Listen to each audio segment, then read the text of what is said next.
plane up there. I can see the next plane coming, so that one's just passed. And then there's, there's the next one. So I've got just a little window of quiet time where you can buy a pitch gauge and a lot of other, so many airplanes.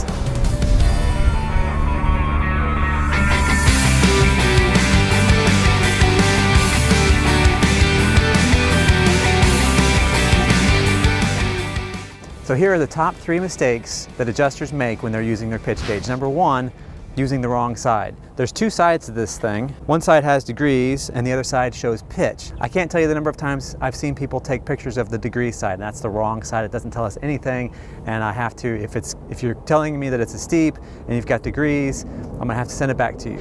Number 2, using a phone and taking a screenshot. Again, as a reviewer, I need to be able to see that you actually put your pitch gauge on the roof and took a picture that shows the actual pitch of the roof. And number 3, the biggest mistake that I see people make when they're using their pitch gauge is they're not actually getting the correct pitch of the roof. If this is the difference between a 612 and a 712 and you're under because the angle of the shingles, that how they lay on the roof, is showing it under a 712, well, you're leaving money on the table because you should be able to bill extra for steep, and steep starts at 712. What you do is you take your clipboard and you lay it flat across the shingle so that it gets the actual pitch of the roof instead of just the pitch of the shingle. One other thing that you can do is put it up against the fascia on a gable end, and that'll give you an accurate reading of the pitch.